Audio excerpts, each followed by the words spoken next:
1987, su cuerpo fue abandonado a las afueras de Pontiac. El misterio de quién lo asesinó y por qué es una historia de atracción fatal entre una inocente niña de 15 años y un criminal que había cumplido condena por asalto y violación. Según la policía, su relación amorosa terminó en robo, secuestro y asesinato. El misterio de Melissa Munday comienza en 1985 en la ciudad de Hancock. Melissa era conocida como Missy y asistió a la secundaria local. Era una estudiante de honor y miembro de Future Homemakers of America. Sus registros académicos muestran que estaba en el 10% más alto de su clase. Le gustaba lo que hacía, lo hacía bien. Y si lo hubiera visto, diría que todo estaba bien, porque así era vista en la escuela. Missy era muy tímida. Iba a sus juegos de baloncesto, a la práctica del coro, a unos juegos, pero sabíamos dónde estaba. Al terminar nos llamaba, la recogíamos e íbamos a casa. En 1985, un extraño llegó a la zona. Se llamaba Jerry Strickland. Dijo que buscaba una propiedad para convertirla en orfanato. Buscó a la familia de Missy y le preguntó sobre la propiedad de una casa cercana. Hola, ¿cómo está? Bien, cuando conocí a Jerry, pensé, bien, es una persona persuasiva. Eran sus acciones, la forma en que hablaba, era tan exigente. Hoy estoy libre. No me importaba su actitud. Conozco bien a los dueños. Missy estaba intrigada. Esta visita fue el comienzo de una relación que cambiaría su vida para siempre. A ella le gustaba. Cuando salía le daba un regalo. Y él le prestó mucha atención. Salió con él después de que su madre llegó a casa, pero su madre no sabía con quién estaba. Le mintió y le dijo que estaba con una amiga. Missy salía a escondidas para ver a Jerry. Le dijo que tenía un pasado trágico y que su primera esposa e hijo habían muerto en un accidente de auto. Missy fue atraída por Jerry. Tuvo enamoramientos, novios de la infancia, pero en cuanto a salir, nunca dijo nada. No les prestaba mucha atención. Por eso no entiendo lo de Jerry. Tengo algo para ti. Es bonito. ¿Te gusta? Sí. Póntelo. Dijo que había comprado un anillo. Luego descubrí que Jerry le había dado el anillo. Y le creí, porque Missy nunca me mintió. Por eso no imaginé lo que sucedería. Adiós, el autobús está aquí. En la mañana del 17 de abril de 1986, Missy salió para tomar el autobús escolar. No olvido ese día. Fue un jueves. Dijo, te veré en la noche. Dije, bien. Eso fue todo. Fue lo último que dijo. De hecho, subió al auto de Jerry y salió del estado. No lo creí. Missy no era así, porque conocía a Missy. Y fue un gran cambio en un día, y se fue. Al alejarse de su casa y de su familia, aún no sabía la verdad sobre Jerry Strickland. Su primera esposa e hijo no habían muerto. Estaban vivos. Había entregado cheques sin fondos en Hancock y tenía antecedentes. Había sido condenado por asalto. Violó a su cuñada, le cortó el cuello y la abandonó. Esta extraña pareja se estableció en Springfield, a las afueras de Detroit. El bebé está enfermo. Aunque Missy dio a luz a Jamie, Creo que nunca le tiene dijo a fiebre. su familia dónde vivía. ¿Puedes conseguir medicina? Me dijo que era infeliz en casa Está bien. y que solo le importaban su hermano mayor y su abuelo. Y eso... Por eso estaba con Jerry, porque la llevó lejos. Estoy trabajando, ¿bien? Nunca los vi besarse, tomarse de las manos. Nunca los vi tocarse. Pensé que era extraño, recuerdo haberle preguntado. Y dijo que él no era cariñoso. Para ayudar, Missy tomó un trabajo como asistente de gerencia en una estación de servicio. Allí conoció a Elmer DeBoer, Hola, mensajero ¿cómo de la estás? compañía petrolera. Hola, estoy Recogía bien. los ¿Cómo recibos en estás? Estoy muy efectivo bien. de las Daré un estaciones. café. Missy y Elmer se Gracias. hicieron amigos. ¿Cómo está Jerry? Ha estado un poco distante. Entendió que pasaba por un momento difícil. Estaba casada con este hombre, no tenía nada para el bebé. Era un hombre comprensivo, amoroso.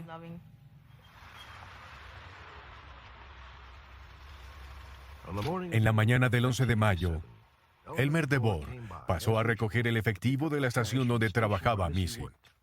Estaba en el final de su ruta. Una hora después, los clientes encontraron la estación desierta.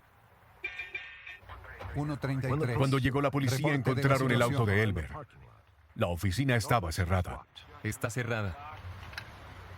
Reporte 1:37. Revisamos el interior y descubrimos que no había nadie. Pero la caja fuerte había sido abierta y $10,000 habían sido robados. No hay nada más que monedas, David. No veo nada más. Melissa conocía la rutina de Elmer, debido a su posición como asistente de gerencia de esa estación. Ella sabía cuándo iba a recoger y dónde. La policía desarrolló una teoría de lo que sucedió. Creen que Jerry planeó el crimen y esperaba con Melissa a Elmer. Cuando Elmer abrió la caja fuerte, Jerry hizo su movimiento. No te muevas, Elmer. Muy bien. No te muevas. Quédate quieto, quieto. Muy bien, levanta los brazos. Missy, ponle las esposas. Vamos, date prisa. Rápido, tú también ahora. Tú también, Missy, vamos. Cálmate. La policía cree que Jerry esposó a Missy y a Elmer juntos para convencer a Elmer de que Missy era una víctima y estaba en peligro. Creemos que Elmer fue esposado a Missy, con el pretexto de que saldría lastimada. Y Elmer estuvo de acuerdo. Inconforme, pero para proteger a Melissa. Ahora llevaré a Missy conmigo y esperarás aquí, ¿bien? Quiero que te sientes aquí. Abrió las esposas para mostrarle a Elmer que no lastimaría a Melissa y que solo quería el dinero. Y le disparó a Elmer 2 veces en la cabeza. No podía creer que sucediera así, pero luego descubrí el resto de la historia y cómo sucedió. Fue increíble. Era algo que no esperarías de Melissa. Bueno, ¿qué le parece? ¿Quiere llevársela? A la mañana Sí, siguiente, me gusta. Jerry y Missy fueron vistos en Pontiac comprando una camioneta quiere azul pagar? en efectivo, billetes de baja denominación. Efectivo por 24. Gracias. Sí, le agradezco. Disfrútela. Mientras Jerry fue a buscar un seguro, Missy se sentó con el vendedor y conversaron durante 2 horas. Tenemos 2 horas y media que estaba sola. Podría haberle dicho al vendedor de Lucky Auto Sales. Podría haber tomado el teléfono y llamar a la policía ¿Viven para lejos? decir ayúdenme, estoy en problemas, A unos necesito pocos ayuda. kilómetros de aquí. Es culpable, es tan culpable como él. Tuvo la oportunidad y no lo hizo. Es increíble. Alguien tan dulce pudo hacer algo así. Y no solo yo pensaba que era dulce. Todos lo pensaban. No creo. Por lo que vi de ella, que pueda estar involucrada. Supongo que cambiamos, pero de lo que recuerdo de esta chica, no creo que pueda ser parte. Es tan culpable como Jerry Strickland, aunque no apretó el gatillo. Ella es culpable de asesinato. No son las personas que hicieron creer a todos. Son mentirosos. Son falsos. Estaba así. No tenía por qué morir. Y le hicieron eso a alguien así. ¿Quién sabe qué han hecho Fue o lo que esposado. podrían hacer? Pero había alguien más. Tememos que alguien pueda salir lastimado. Son personas peligrosas 3542 Williams. y cualquiera En la que entre en acera, contacto esperando con reporte. ellos. Creemos que pueden ser muy, muy peligrosos. No noté un cambio. Ninguna ruptura en su personalidad, a menos que no quisiera. Pero, como se fue, no sé si la volveré a ver. Cuando se fue, encontramos esta carta. Y decía, no dejen que nadie me menosprecie. No soy una cualquiera. Los amo a todos. Cuídense. Firmado Missy. Missy mide unos 70 de estatura, 61 kilos y ahora tiene 17 años. Viaja con su bebé de 1 año, Jamie. Jerry Strickland tiene 26 años, unos 56 de alto, 113 kilos y una cicatriz en la frente. Quiero atraparlos a los dos. Son personas peligrosas para cualquier comunidad a la que lleguen. Lo volverán a hacer. Novedades. Moses Lake, Washington. A pocos minutos de la transmisión, 20 televidentes en esta comunidad llamaron a la policía para decir que reconocieron a Jerry Strickland y Missy Monday. 7 horas después, la policía arrestó a la pareja de fugitivos. Descubrieron que Jerry y Missy habían visto la transmisión y esperaban a la policía. Dijo, soy el chico que buscas. Estaba muy tranquilo y sereno, sin nada de violencia. Fueron 7 horas y 15 minutos desde que se emitió Misterio sin resolver y estaban bajo custodia. Me sentí muy bien. El 12 de febrero, Jerry y Missy fueron llevados a Michigan para ser juzgados por robo, secuestro y asesinato. Jerry insiste en que son inocentes. Obtuvieron evidencia circunstancial, testimonios, personas que hablaron, pero no testigos. Es decir, bien, por eso sé que averiguarán que no lo hicimos. Tenemos suficiente evidencia circunstancial y evidencia física. Sabemos que es culpable. Quieren una condena y no les importa si me queman o no. Gracias a los televidentes, Jerry Strickland y Missy Monday irán a la corte. Están siendo juzgados y si son declarados culpables, podrían enfrentar cadena perpetua. Jerry Strickland fue encontrado culpable de asesinato y sentenciado a 2 cadenas perpetuas sin libertad condicional. Missy Monday se declaró culpable por un cargo de robo a mano armada y estuvo 7 meses en una instalación juvenil. Otros cargos fueron retirados a cambio de su testimonio contra Strickland. Ahora, la historia de un hombre que cumple cadena perpetua por robar una estación de servicio. 5 testigos afirman que es inocente. Misterios sin resolver. Misterios sin resolver. Apelación final. 14 de julio 1979, suburbio de Garland, Texas. A las 7 de la noche, un hombre entra a una estación de servicio y apunta con un arma a Doyle, el asistente, quien estaba cerrando. Cuando entró, estaba sacudiendo el arma. Decía que me mataría. Y me di cuenta de que era real. El incidente tomó 10 minutos, pero el testimonio de un testigo ocular llevaría a un hombre a prisión de por vida. No creo que superes que algo como esto te suceda. Y si tenías una 45 en la cara, te decían que te iban a matar. Es algo que te queda por el resto de tu vida y nunca olvidas a esa persona. Doyle identificó al atacante como Michael Scott Martin, un soldador de 26 años. Otros 5 testigos juraron que Michael Scott Martin no podría haber robado la estación. Afirmaron que pasó todo el día en su casa, a 112 kilómetros. Eso es ridículo. Estoy en casa, en Fort Worth, trabajando en una motocicleta, y dicen que robé una estación de servicio en Garland. No he robado nada en mi vida y no lo haré. Michael Martin. Detective Dennis Whitley. Michael Martin fue arrestado, juzgado y condenado por robo a mano armada. Ponga las manos contra la pared. Debido a un arresto anterior, fue sentenciado a cadena perpetua sin libertad condicional hasta 1999. Martin ya cumplió 8 años y aún mantiene su inocencia. Hoy hace una apelación final. Estoy a punto de rendirme. Soy inocente. He ido hasta la Corte Suprema, he luchado, y sigo esperando y rezando para que haya un camino. Y un día demostraré que yo no robé esa estación. El caso de Michael Martin se basó en la identificación de testigos oculares que lo colocaron en la escena. No hubo evidencia física que conectara a Martin con el robo. No se encontraron huellas digitales, el dinero nunca fue recuperado y el arma no ha sido localizada. Martin insiste en que fue encarcelado injustamente. Martin tuvo un historial limpio hasta los 26 años. En 1979, 7 meses antes del robo a la estación, fue arrestado después de un altercado en un supermercado. ¿Cómo está? Bien. Michael y su amigo habían bebido y fueron vistos comiendo salchichas y papas fritas de los estantes. Cuando el gerente amenazó con llamar a la policía, Michael entró en pánico Pagaremos por y el todo. incidente se No, convirtió señor. en violencia. Quédese aquí. Llamaré a la policía.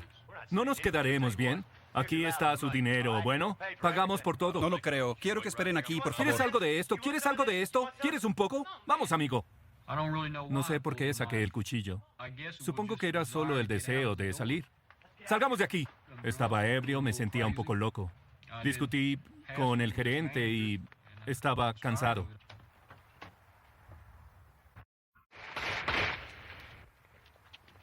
Disparé al aire. No quería lastimar a nadie. Era solo un truco de adolescente. Tenía 26 años. No debería haber disparado en la ciudad así. No tenía sentido. Yo no llamaría broma a usar cuchillos o a dispararle a la gente. Es una ofensa seria. No esperas que alguien se enoje cuando se le pide que pague por algo que está comiendo dentro de una tienda. No creo que eso haya provocado la reacción que Michael tuvo. Hubo testimonios de que estaba intoxicado. ¿Pero una persona intoxicada haría eso para evitar pagar una salchicha? No lo creo. Se declaró culpable de asalto con arma mortal. Fue multado y recibió 4 años de libertad condicional. A las 7 de la noche, el 14 de julio de 1979, solo 2 semanas después de que comenzara su libertad condicional, la estación de servicio fue robada. El pistolero robó más de $400. Luego huyó de la escena en un auto que le robó a Doyle, el asistente. Revisar el área. 15 minutos después, a las 7:15 p.m., la policía vio el auto robado frente a un edificio de apartamentos, cerca donde Martin había vivido un mes antes. 7:40, revisaremos el auto. A las 7:25 p.m., el detective Whitley, quien investigó el incidente del supermercado, afirma que vio a Michael Scott Martin en su Camaro azul a 3 cuadras de la estación de servicio. Al cruzar la intersección, él me miró, yo lo miré y lo reconocí por una ofensa anterior y me dije, él es Michael Scott Martin. Y se acercó tanto que podría haberlo abofeteado desde mi moto.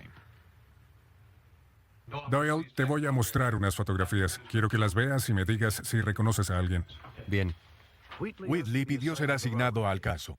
Al día siguiente le mostró a la víctima Doyle una serie de fotografías. Es el tipo de testigo que desearías tener en cada caso. Su intensidad, su rápida reacción al reconocer a Michael Scott Martin, lo convirtieron en buen testigo. Este es el sujeto que me robó. ¿Crees que es él o estás seguro? Estoy seguro. Detective Whitley, llamar a la oficina. Investigador Whitley, llamar a la Michael oficina. Martin fue arrestado, acusado de robo a mano armada y retenido sin fianza. Es una experiencia deprimente, pero sentí que probaría mi inocencia. No robé esa estación de servicio, sabía que no robé esa estación. Pensé que tenía pruebas suficientes de gente que sabía dónde estaba. Martin afirmó que estaba en Lake Worth, a 112 kilómetros de Garland, en el momento del robo. 5 testigos, 3 de los cuales apenas conocían a Martin, corroboraron su declaración. Su testimonio fue el punto decisivo de la defensa.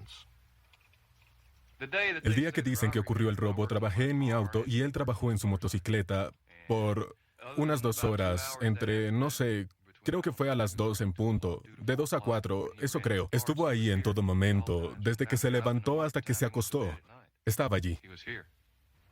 Estaba allí conmigo y con George cuando lo acusaron de robar la estación. No podría hacerlo, no lo hizo. Cuando salí de mi casa, eran más de las 6:30, y vi a Mike frente a su casa. No recuerdo qué hacía. Creo que trabajaba en su motocicleta, pero estaba aquí. Después de descubrir las circunstancias y qué día era, me sorprendió ver que Mike fue arrestado porque sabía que lo había visto en la fecha en que se había cometido el crimen. Toma más de 1 hora llegar desde aquí a Garland. Lo vi cerca de las 6 y no hay forma de que haya tenido tiempo de ir y cometer ese crimen a las 7 en punto.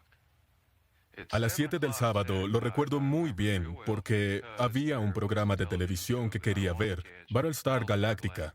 Así que me aseguré de estar a las 7 frente al televisor. Mike, está empezando. Y Mike entró y vio el programa conmigo. ¿Cómo pudo haber estado en mi casa a las 7 p.m. si estaba en Garland a las 7 p.m., a 120 kilómetros? El juicio de Michael Martin giraba en torno a quién creería el jurado: los 2 testigos de la fiscalía o los 5 testigos de la defensa. El juicio se llevó a cabo en el mismo tribunal donde Michael Martin había recibido su libertad condicional. El punto de inflexión llegó cuando su condena de supermercado fue admitida en el registro, posiblemente poniendo al jurado en contra. No sé si habríamos obtenido una condena si el jurado no hubiera sabido sobre la primera defensa. Creo que eso tuvo una gran influencia psicológica en el jurado. Sé que mis testigos fueron seguros. Sé que los testigos de la defensa fueron seguros. Y fue uno de esos casos en el que tenía que presentarlo y dejar que el jurado tomara su decisión. De eso se trata el sistema. Al jurado le tomó 15 minutos encontrar a Michael Martin culpable del robo. Le dieron la máxima sentencia posible bajo la ley. Debo cumplir 20 años. No puedo salir en libertad condicional hasta 1999, porque supuestamente tomé $400 de esa estación. No tuve un juicio justo. Si alguien en libertad condicional por un delito grave sale y comete este tipo de robo agravado, no tengo problema con que cumpla una condena perpetua si es culpable. Si es culpable. Esas palabras han preocupado a Brad durante 9 años. ¿Podría el jurado haber puesto a un hombre inocente tras las rejas? Siempre me molestó que no pudiéramos encontrar el factor decisivo. No se encontraron huellas en la escena o en el auto. No se recuperaron los artículos robados. No había nada que vinculara a Michael Martin con el delito, además del testimonio de un testigo. Y es por eso que siempre tendré una pequeña duda sobre este caso. Estoy seguro de haber puesto al hombre correcto en prisión. No había dudas en mi mente y no hay dudas ahora. ¿Por qué 5 personas? 4 de las cuales, o 3 apenas lo conocían. ¿Por qué mentirían en un tribunal para protegerlo? En ese momento, me incliné a pensar que Michael era culpable. Y hoy, en retrospectiva, no lo sé. Pensé que mi testigo de 18 años era seguro. Pero los testigos que testificaron por Michael Martin estaban seguros de que estaban con él en ese momento a 112 kilómetros. Supongo que nunca sabremos la respuesta. Michael aún tiene 11 años más en prisión. La oleada de dudas sobre su culpa no ha tenido efecto. No he dejado de demostrar mi inocencia porque no sé qué más tengo ahora. ¿Pruebo mi inocencia o me siento aquí 11 años más? Ahora puedo apreciar lo que es la libertad. Antes de venir aquí era abstracto, siempre estuvo ahí. Cuando te la quitan, la aprecias. Quiero lo que perdí, lo que siento que me quitaron. Michael Martin fue liberado de prisión, pero permanecerá en libertad condicional por el resto de su vida. Sigue decidido a limpiar su nombre. Ahora un adolescente de San Francisco que se desvió hacia un mundo de brujería, magia y misticismo. Su padre cree que fue asesinado. Misterios sin resolver. Misterios sin resolver. Muerte inexplicable. El sábado 8 de septiembre de 1984, un adolescente condujo desde su casa en Concord. Cruzó el puente hacia San Francisco. Planeaba pasar la noche y regresar a casa el domingo. Lunes 10 de septiembre, 3 días después, en unos acantilados en un área remota de la bahía, 2 hombres observaban aves. En la playa, descubrieron el cuerpo golpeado y medio desnudo de Kurt McFall, de 17 años. Su padre sospecha de asesinato. Kurt le dijo a un amigo que estaba involucrado en un culto satánico y que quería salir. Pensé que podrían querer asesinarlo. Temía por su vida. Fue asesinato. Debe ser investigado. No tengo dudas de que Kurt podría haberse salido de ese acantilado porque era un alpinista experimentado y era buceador. No se habría ahogado o caído por la colina. Kurt McFall, muerto a los 17 años por circunstancias externas. Kurt era un apuesto chico de secundaria, un joven confiado que hacía amigos fácilmente. Tom McFall se enteró de que su hijo tenía otro lado. El día después de la desaparición, Tom recibió una llamada anónima diciéndole que su hijo quería escapar de un culto y que temía por su vida. Tom ahora cree que Kurt se desvió de su entorno a un mundo de brujería, misticismo y quizás asesinato. Alarmado por la extraña llamada, Tom buscó en la habitación de su hijo. Después de recibir la llamada, pensé mucho en este individuo y lo que sabía sobre la desaparición de Kurt. Quería saber todo lo que sucedió. En la habitación, Tom descubrió un cuchillo hecho con el casco de un ciervo, un collar de piedra y plumas, y dibujos de brujería y fantasías violentas. Parecían ser una prueba de que Kurt llevaba una doble vida. A los 10 años, se había interesado en el juego Calabozos y Dragones. Era el comienzo de un viaje a una subcultura que dominaría a Kurt. Antes de morir, Kurt se unió a la Society for Creative Anachronism, o SCA. Los miembros disfrutaban revivir las costumbres medievales y usar trajes.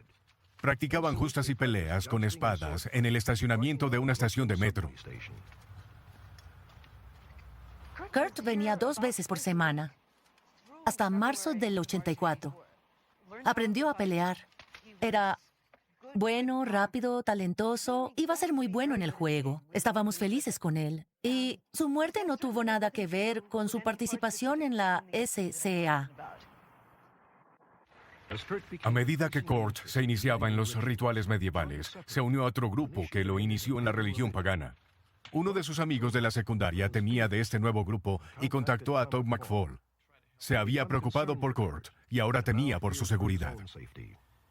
En un periodo de 6 meses, su actitud hacia otras personas cambió mucho. Pasó de estudiar como un interesado en la religión medieval a adoptar esa religión como suya. Perdió a muchos de sus amigos en ese proceso. Sanadora, Madre de todos. Salve, Madre de todos. Kurt estudió religión pagana con Gabriel Carrillo, quien usa el antiguo nombre galés Caradoc. Madre de todos. Esta es una religión que también es un arte, un oficio, que tiene técnicas que son esencialmente mágicas. Conocí a Kurt porque había mostrado interés en la magia. Kurt era muy brillante y curioso acerca de casi todo. Su participación puede compararse con una adicción a las drogas, donde crees que lo tienes bajo control y puedes dejarlo cuando quieras. Pero pierdes esa sensación de saber cuándo parar hasta que eres un adicto. Consideramos el mal como un fenómeno humano. No intento controlar la vida de las personas. Las personas son libres de ir y venir a su propia discreción, tal como lo hizo Kurt. En todo caso, el énfasis que tenemos es que las personas tomen el control de sus vidas. Sábado 10 de septiembre, Kurt planeaba pasar la noche en el departamento de Caradoc. Cenaron, fueron al cine y a medianoche Kurt fue a nadar a Ocean Beach, a pocas cuadras de la casa de Caradoc. Kurt estaba inquieto y no podía dormir. Según Caradoc, Kurt llamó a su puerta a las 3 de la mañana. Hace mucho calor, ir a la playa. Kurt no fue visto de nuevo. Mi conjetura es que se arriesgó demasiado.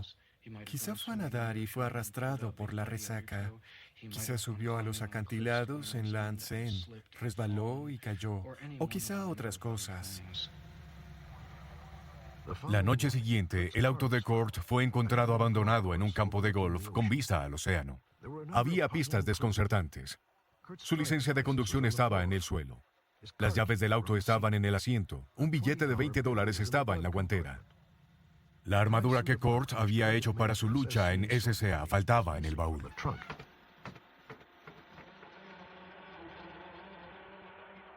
Lo más extraño es que había botellas de cerveza dentro y alrededor del auto. El auto debe ser una escena falsa. Para mí fue creada porque Kurt no bebía cerveza. Eso es inconsistente con el informe de la autopsia que muestra que no había signos de alcohol o drogas en el cuerpo. Eso parece sospechoso.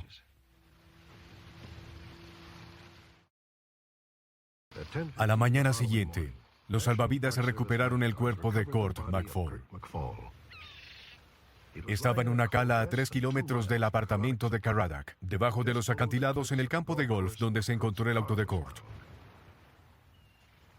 Al encontrar el cuerpo, notamos que estaba en buen estado, pálido, por estar en el agua durante mucho tiempo. No hay trauma extremo obvio. Se veía limpio, aparte de algunas abrasiones, pero nada obvio.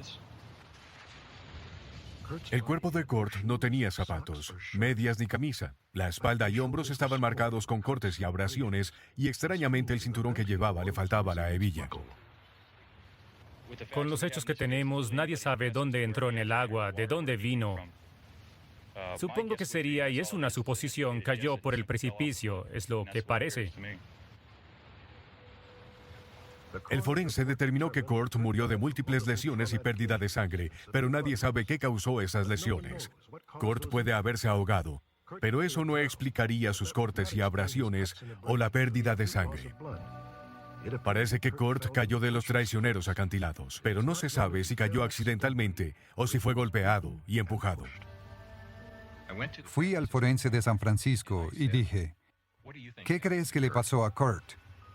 Él dijo, la causa más probable de la muerte es el homicidio. Pero dijo que no tenía suficiente para dar testimonio en un tribunal y lo envió a homicidio, lo clasificó como desconocido. No puedo aceptarlo. La policía se rehusó a ser entrevistada. Investigaron la muerte, pero no encontraron evidencia para clasificarlo como un homicidio. El caso permanece abierto, pero no hay sospechosos. Aunque no tienen pruebas, Tom McFall cree que su hijo fue asesinado. Kurt puede haber descubierto algo en la organización y puede haber dicho que expondría esto. Y siento que todas estas cosas contribuyeron a querer deshacerse de Kurt. Mi teoría es que Kurt se topó con información que no debía saber. Este tipo de organizaciones no amenazan, toman acciones. Si quisiera asesinar a alguien, no sería alguien que se quedara en mi casa y cuyo padre sabía que sería así. Todo el asunto es estúpido. Entiendo que el padre de Kurt sufrió mucho por su muerte y necesitaba culpar a alguien. Y entiendo que era una persona muy conveniente para culpar.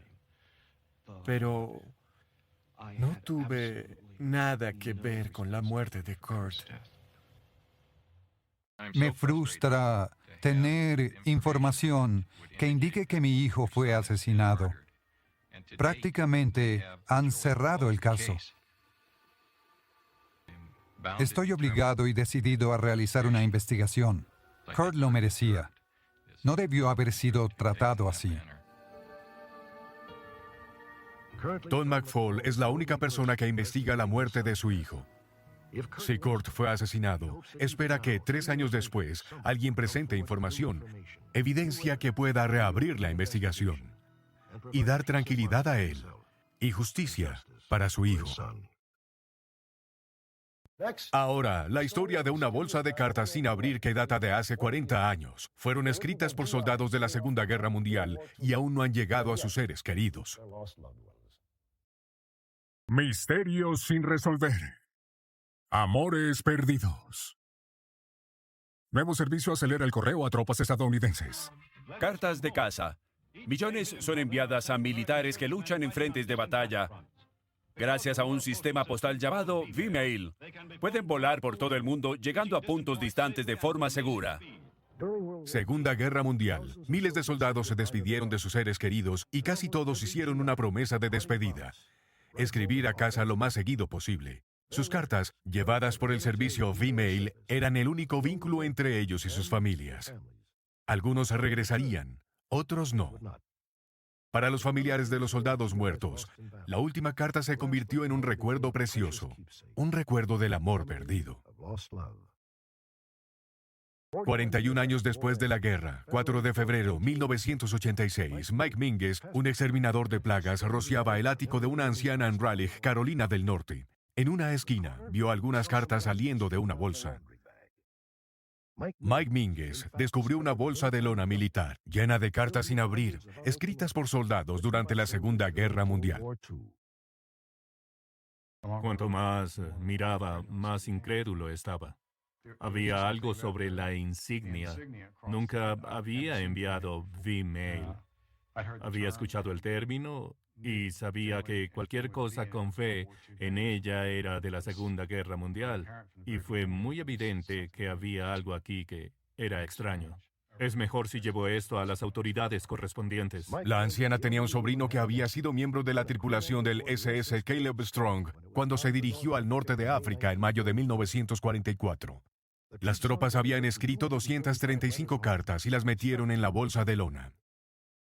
El sobrino de la mujer había prometido enviarlas por correo, pero lo había olvidado. Murió en 1980 y la mujer estaba muy avergonzada como para decir algo. Prometió no revelar su nombre y así convenció a la mujer de entregarle las cartas. Estas fueron enviadas a Meg Harris del servicio postal. 92 soldados del Caleb Strong habían escrito cartas a más de 150 amigos y familiares. Uno por uno, el servicio postal entregó las cartas de 89 de los soldados. Solo 3 no pudieron ser rastreados. Intentamos localizar al exsoldado John J. Thomas. Debes ser cuidadoso cuando les cuentas esto. Lo llevas lentamente porque no quieres que nadie entre en shock. Y sientes cercanía con los lazos familiares. La experiencia ha sido darse cuenta de cuánto se preocupan las personas entre sí, incluso después de 40 años. Aún en el mar, mayo 1944. Mi preciosa esposa. Cariño, te extraño. Desearía estar contigo ahora. Es difícil escribir ya que pienso en cuánto te amo y anhelo estar contigo.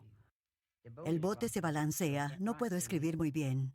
Merrill, querida, te amo y espero que pronto estemos juntos. Según los reportes, la gran invasión está en marcha y estaré en el extranjero hasta que termine la guerra. Te amo, mi amor. Tu esposo, Frank. Merrill Page Rapley, maestra jubilada casada con Frank Rapley, un artillero de torreta B-17. Su avión fue derribado sobre Austria en 1944. Merrill Rapley no se volvió a casar. Ha sido viuda durante 44 años. Recibir la última carta de Frank fue un momento sorprendente y conmovedor. Quedé impactada. Me destrozó. Y fue como si estuviéramos juntos y como si estuviera hablando conmigo. Y supongo que estaba en estado de shock. Pero fue la carta más maravillosa que he recibido de Frank, a pesar de que todas me gustaban. Pero después de esperar tanto, y después de 42 años, recibir otra carta de un hombre que todavía amo, eso fue algo que solo el Señor puede entender el significado. Los 2 años que estuve con él fueron iguales a toda una vida. Por eso no me volví a casar. Nadie podría reemplazarlo. Y tengo todas las cartas que me escribió, pero esta fue la más especial. Hola, cariño. Solo otra línea, ya que siempre estoy pensando en ti y es posible que no pueda escribir por unos días. Aún no he visto tierra, pero espero sea pronto.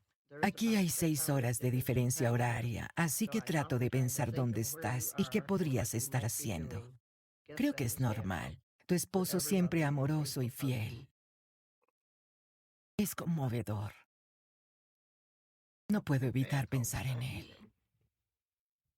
Tu esposo siempre amoroso y fiel.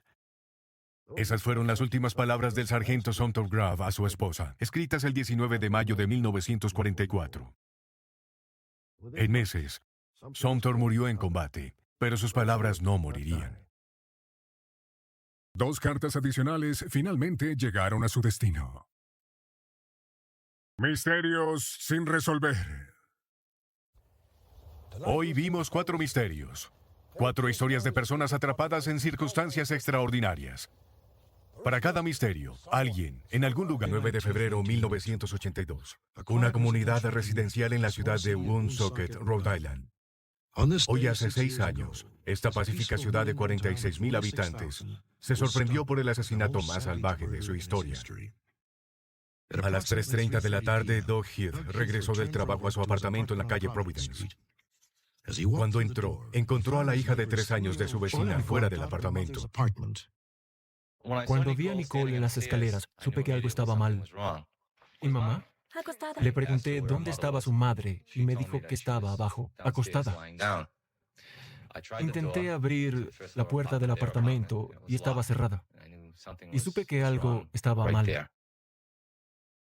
Doug bajó a la lavandería para ver cómo estaba Susan Laferte. Vi un cuerpo contra la secadora. En el mismo instante, giré a mi izquierda y vi a Sue acostada boca abajo en un charco de sangre. En ese momento me di cuenta de que había sucedido un asesinato.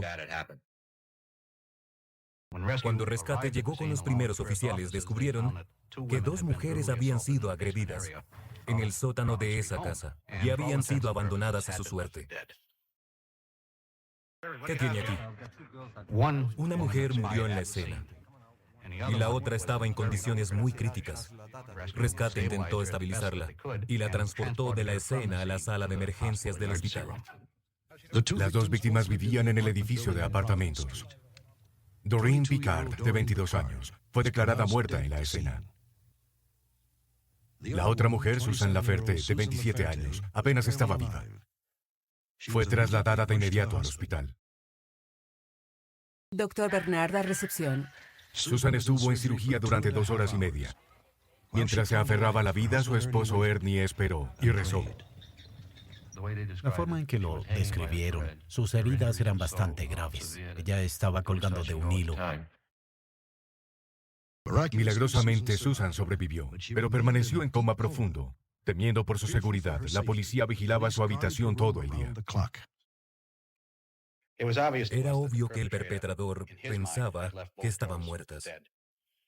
Nos preocupó que se diera cuenta de que había un testigo del ataque y que regresara e intentara eliminar a esa testigo, matándola. Esperábamos que al salir del coma nos dijera quién había hecho esto. 30 días después, Susan salió del coma, pero no recordaba el ataque ni a su atacante. Desarrolló una amnesia total sobre lo que sucedió durante el brutal asalto. También sufrió heridas que la dejaron discapacitada. La amnesia de Susan envió esta investigación aparentemente sin motivos de vuelta al punto de partida. Todos esperaban que despertara y les dijera quién me atacó y mató a Doreen. No sé quién nos atacó. No tengo idea. La familia de Susan sigue preocupada por su seguridad y solicitó que no la identifiquen ante la cámara. Cuando despertara, les contara. Han pasado 5 años y no estoy más cerca que hace 5 años. No sé qué aspecto tenía, ni nada más sobre él. No tengo ningún recuerdo del ataque. 6 años después, la policía sigue buscando un motivo. Susan Laferte era ama de casa, con 2 niños, y era miembro de la vigilancia de su vecindario. Doreen Picard estudiaba para una carrera en desarrollo infantil. Vivía en el edificio de apartamentos que poseían los Laferte.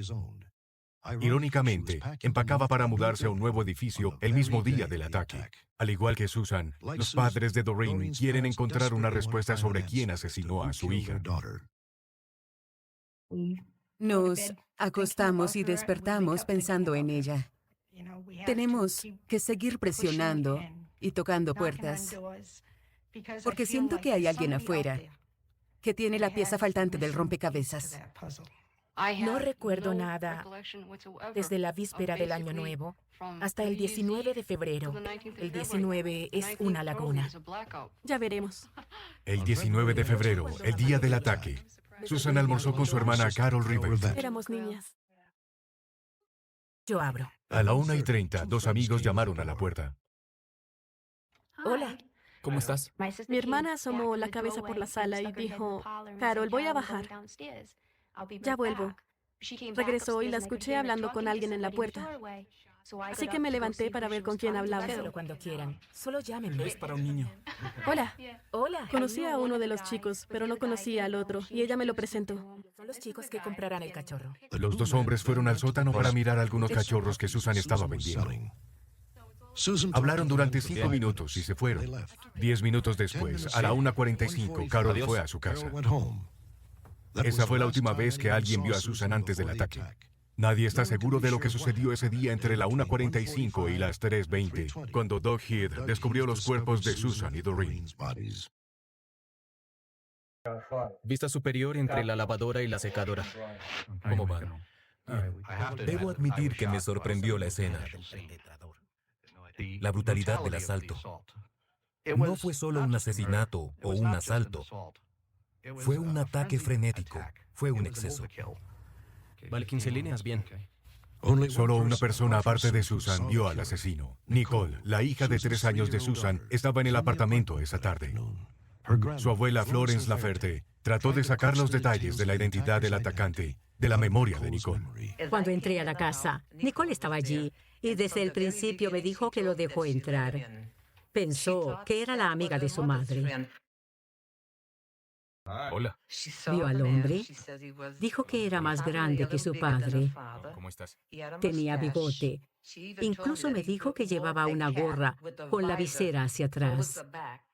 Tenía zapatillas y también tenía unos jeans. Hola. Cuando escuchó a su madre llorar bajo las escaleras y mientras bajaba, él subía. Tenía un trapo en el bolsillo trasero, era rojo y blanco. Ella dijo, con lunares, y se quedó en el pasillo mientras el hombre escapaba por el frente. El asesino dejó el arma homicida, un tubo, cuando se fue. No se encontró en 4 días. Después del asalto, Nicole fue interrogada por la policía. Por mucho que quisieran tener a una persona que hubiera visto al perpetrador, su historia ha cambiado mucho como para que tenga un valor real. El estrés y la confusión que tenía en ese momento hicieron que fuera muy difícil obtener una historia sólida. Es un caso complejo debido a los diferentes factores. Primero tenemos 2 víctimas. Y esas víctimas traen sus rasgos individuales. Tienen sus propios amigos. Hacían cosas diferentes. También había 2 anuncios en el diario. Uno era para cachorros en venta y el otro para un apartamento en alquiler. El perpetrador podría haber respondido a uno. Era amigo de una de las víctimas o de su familia, o simplemente un extraño. Desde el asesinato, la familia de Doreen ha llevado a cabo su propia investigación informal, que creen que ha llevado a una serie de llamadas anónimas. Hola.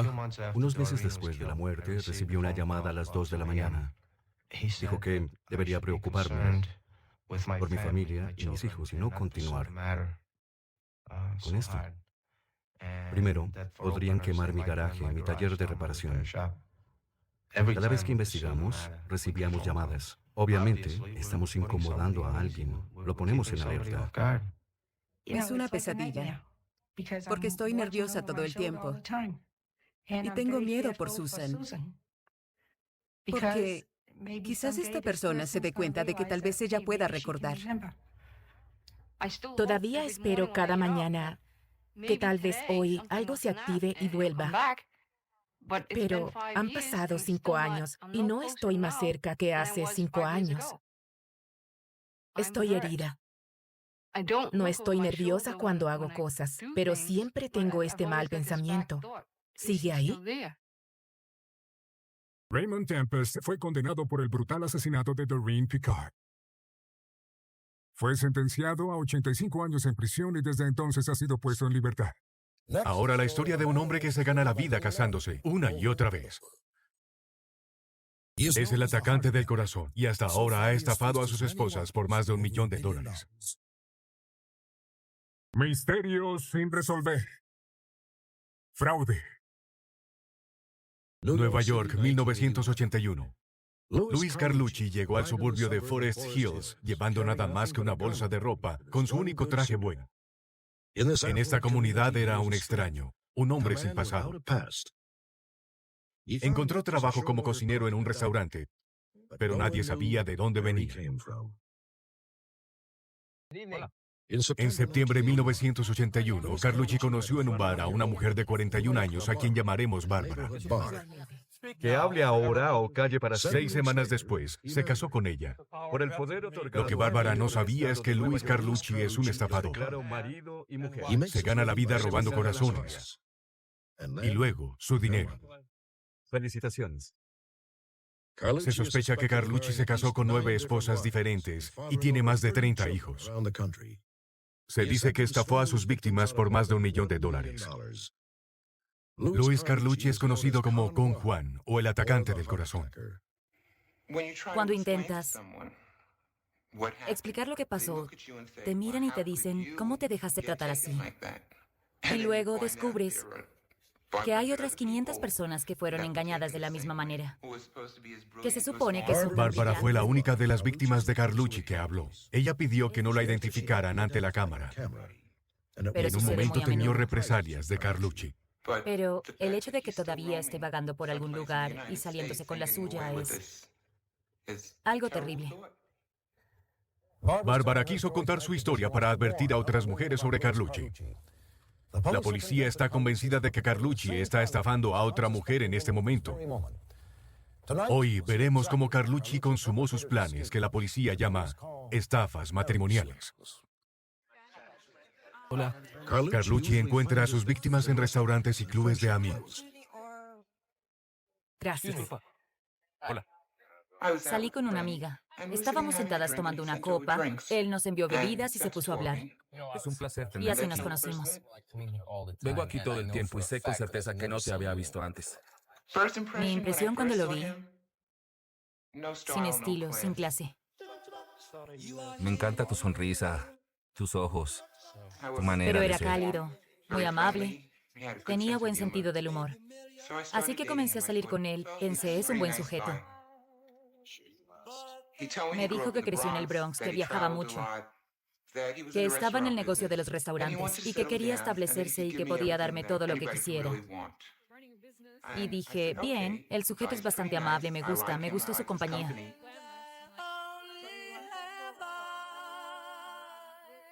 Y pensé, ¿por qué no? Por el poder otorgado a mí por el estado de Nueva York, los declaro marido y mujer. Puede besar a la novia. Después de un noviazgo que duró solo 7 semanas, Bárbara se casó con Luis Carlucci en una pequeña ceremonia en el bar donde se conocieron. Felicitaciones. Después de la boda, su relación comenzó a deteriorarse. Hacía mucho frío el día de Navidad porque salimos... Saltó sobre mí por hablar con otras personas en la boda y se enojó mucho con la idea de habernos casado. Después de la luna de miel, se mudaron a un apartamento sin amoblar en Nueva York, con muy poco. Carlucci no dejaba a Bárbara fuera de su vista y pagó sus gastos de vida con las tarjetas de crédito de Bárbara. El cambio en su actitud y su personalidad me sorprendió, porque hubo momentos en que fue agradable y de repente se voltea y era como blanco y negro. Jekyll y Hyde, no sé cómo decirlo. Y luego me asusté. Realmente me asusté.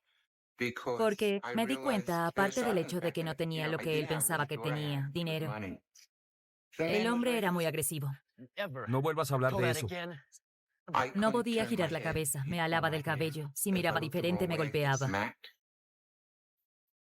No podía hablar con nadie y si estábamos en un restaurante no podía pedirle nada a la mesera porque sentía que estaba mirando a la persona para hacer señas o algo. ¿Puede traerles un postre? No, gracias. La cuenta. Señora. Solo la cuenta. Carlucci continuó estafando a Bárbara. Usó sus tarjetas de crédito hasta el límite, vació su cuenta bancaria y cuando salían, siempre usaba el dinero de Bárbara. Carlucci desangró a Bárbara. Me mantuvieron cautiva, digámoslo así, durante 6 meses. Siempre me observaba, siempre. No podía ir al baño sin que él estuviera allí. Así que no podía contactar a nadie o decirle a alguien sobre algo. Iba a cortarme las muñecas, porque era la única forma de salir. Sabía que iba a morir, ya sea que lo hiciera yo misma o me debilitaría y moriría. Entonces su reacción fue, bueno, te dejaré porque vas a morir.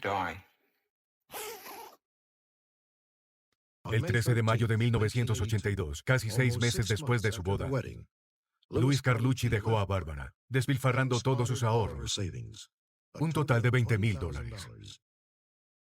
Bien, según entiendo. Alentada por sus amigos, Bárbara presentó cargos ante la policía. Cuando Bárbara se acercó y nos dio información sobre Carlucci, comenzamos la investigación y hablamos con muchas personas. Hablar con ellas fue una revelación para mí. Carlucci no solo deja atrás los restos físicos y financieros, es una especie de cicatriz psicológica. ¿Y cuánto tiempo pasó entre el tiempo que estuvo? Se sienten avergonzadas y no quieren que sus familiares y amigos lo sepan. Me gustaría que lo atraparan. No pertenece a la sociedad. Lastimaría a alguien físicamente, no lo sé. Pero tienen que sacarlo de las calles. Viaja mucho. Ha estado en California, Las Vegas, Nueva Orleans, Florida, Nueva Jersey, Nueva York. Se mueve bastante. Es buscado por bigamia, hurto y fraude. Entonces decidí venir. Me sorprendería si en este momento Carlucci no estuviera con una mujer. De seguro lo ha intentado con 10 o 15 mujeres al año, más o menos. Porque no ha dejado de hacer lo que está haciendo. Así se gana la vida. Luis Carlucci fue capturado 2 veces gracias a la ayuda de los espectadores. Después de transmitir la historia de Carlucci, fue arrestado en Nashville, Tennessee. Fue llevado a Nueva York y luego puesto en libertad bajo fianza en espera del juicio. Una vez más, Carlucci desapareció. Y después de presentar una segunda transmisión, la ayuda de un espectador llevó a su arresto, esta vez en Los Ángeles. Después de cumplir 4 años de prisión, Luis Carlucci fue puesto en libertad bajo custodia supervisada. En un momento, la historia de una ama de casa que es acusada de ayudar a un asesino convicto a escapar de la prisión. Misterios sin resolver. Buscados.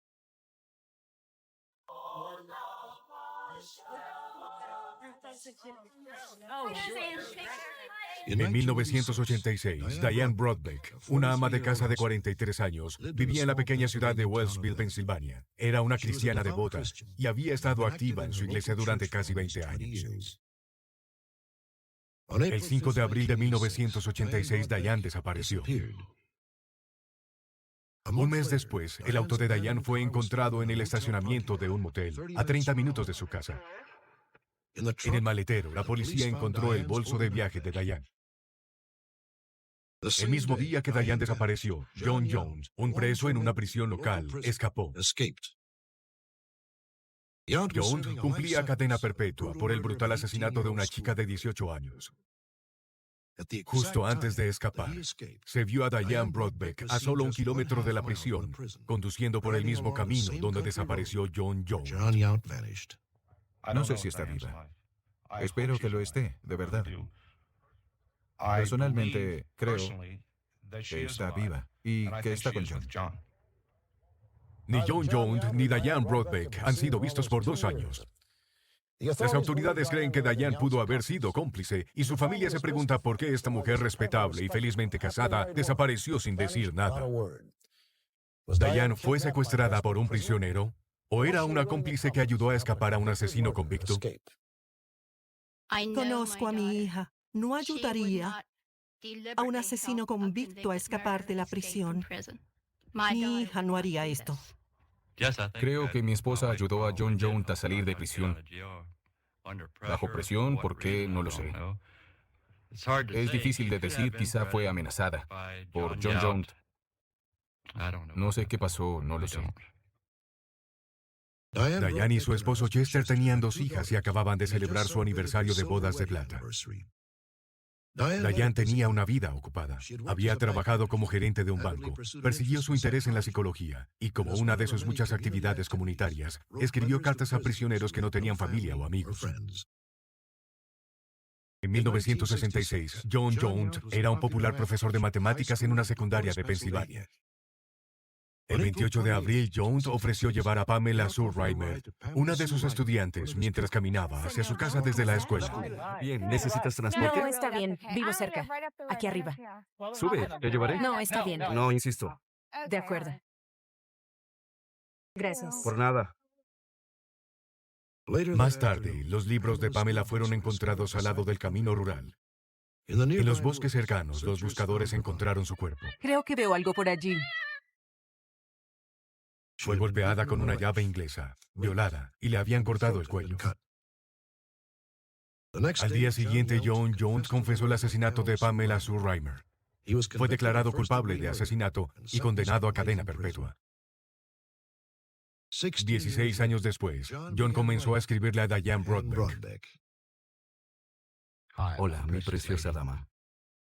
Quería que estuvieras aquí hoy. Espero que mi felicidad y adoración por ti sea un incentivo para que seas la mejor. Eres una dama con clase. Te extraño y te amo. John.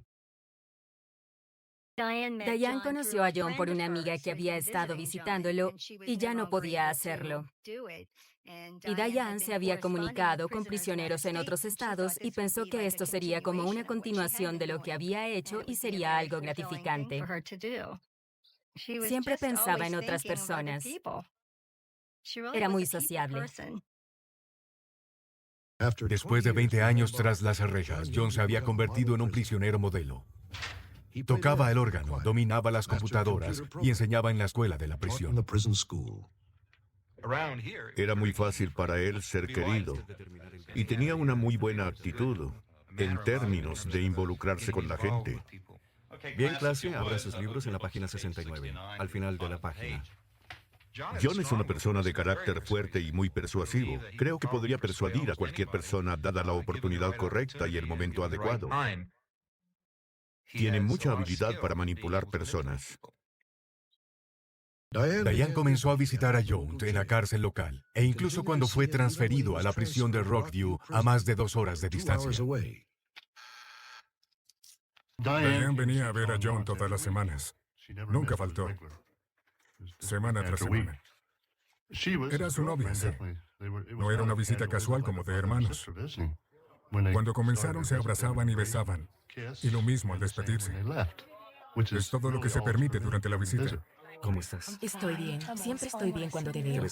Diane Broadbeck se enamoró de John Yount. Es maravilloso cuando estás aquí.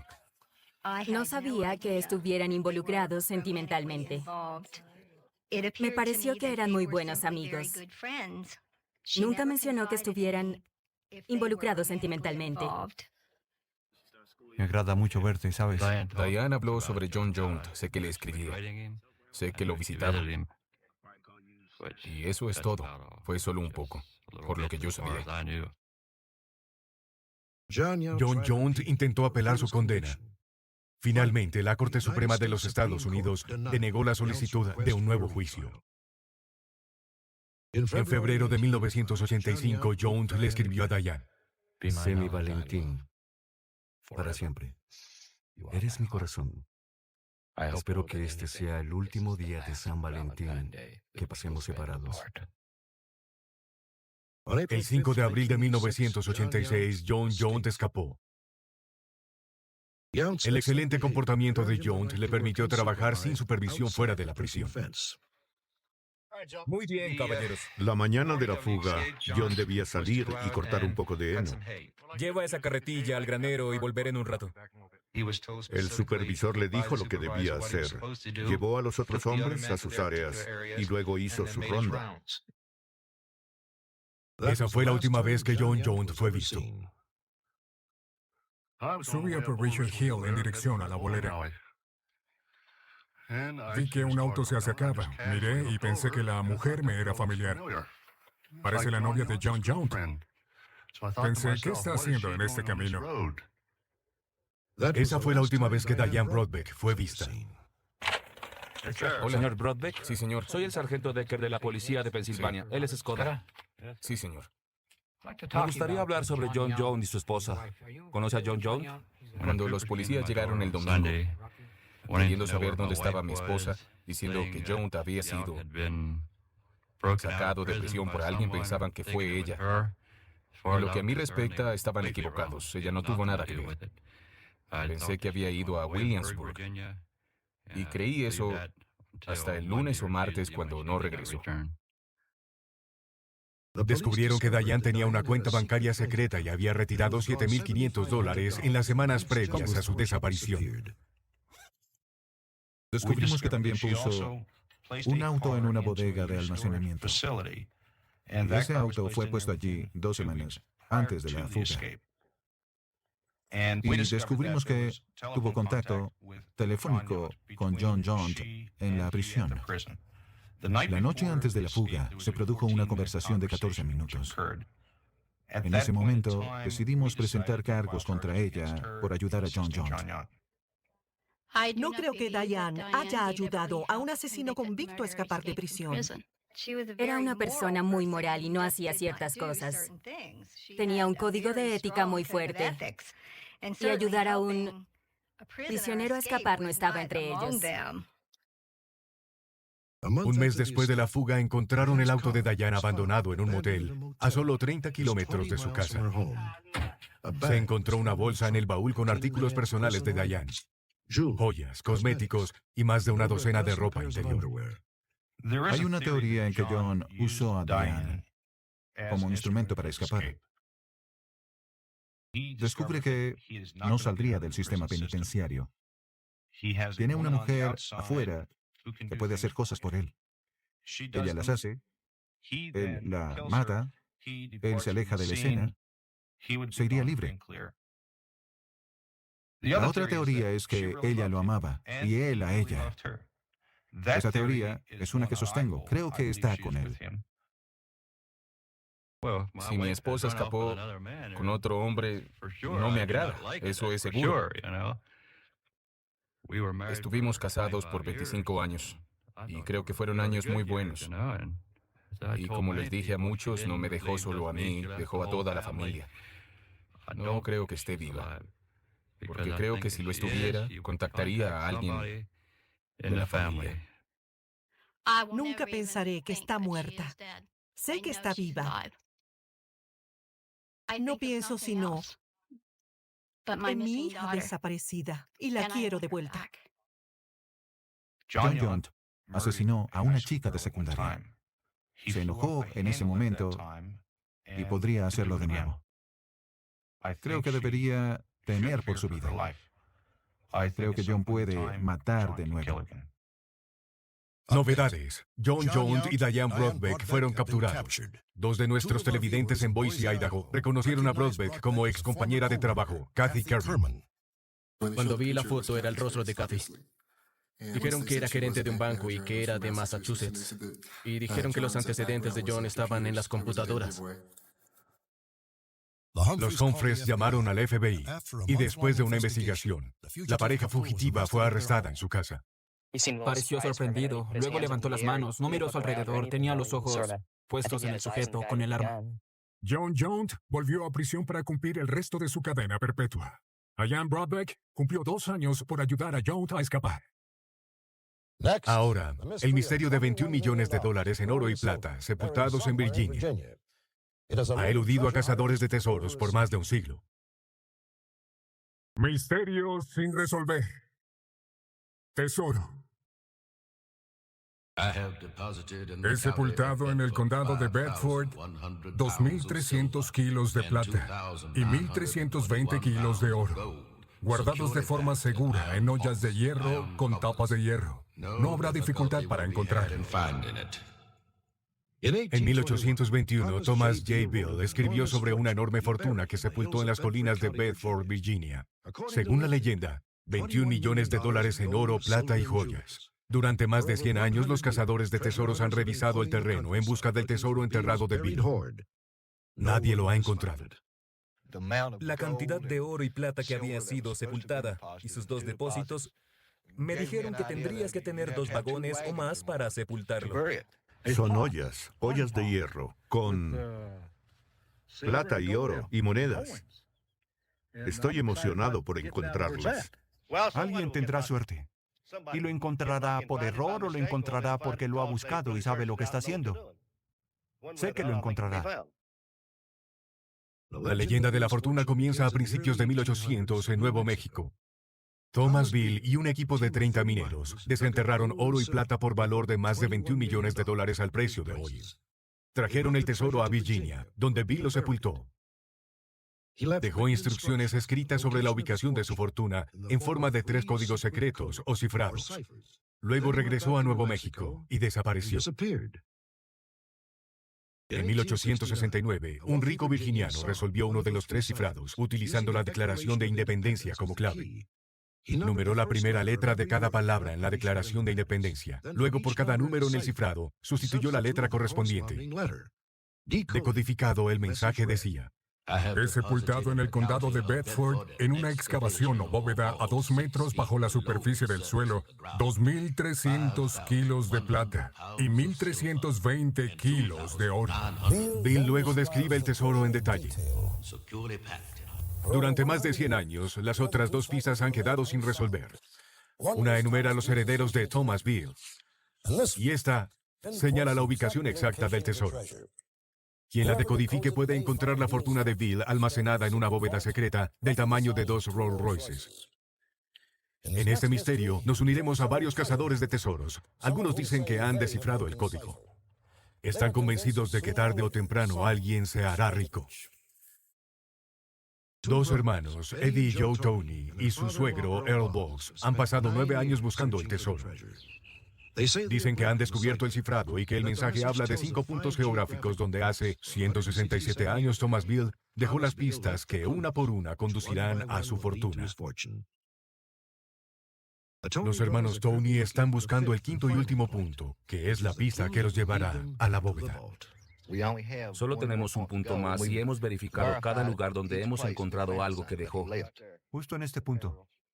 Los grados, las imágenes y los pasos son exactos. Si no encontramos el 5º punto después de los otros 4, hay algo mal. Sé que lo encontraremos. Tengo algo. Los hermanos Tony creen que esta barra de carruaje del siglo XIX es la 5ª pista de su búsqueda. Piensan que fue enterrada por Bill, señalando en dirección a su bóveda secreta. Sabemos cuál es el último grado. Estoy temblando un poco. Porque sé que no hay suficiente tiempo para hacerlo. Cuando se activó el detector de metales me emocioné, y es difícil explicar qué tan emocionado te sientes. E imagina solo allí, detrás de rocas, y sentí que el corazón se me subía a la garganta. Mientras tanto, a kilómetros de distancia, en una sección diferente del condado de Bedford, Wilbur Swift, de Garden Grove, California, también está buscando. Él cree que también ha resuelto el cifrado. Gastó $20,000 tratando de encontrar el tesoro de Bill. Soy programador de computadoras. Así que en mi computadora decidí descifrar esto y 8 meses después pude descifrar el código. Y encontré el tipo específico de roca que estaba buscando. Y finalmente localicé esa roca. Está justo allí. Tiene una cara y una cabeza. Esto es lo que el código descifrado me dijo que buscara. Y dije, bien, el tesoro tiene que estar debajo porque es donde se suponía que debía estar. Wilbur llamó a un contratista local, Ken Dooley, para ayudarlo a excavar debajo de la roca. He vivido aquí toda mi vida y en los últimos 25 años he buscado este tesoro para unas 25 personas. La mayoría sabía dónde estaba y cuando hablaba con ellos estaban tan tensos que apenas podían respirar.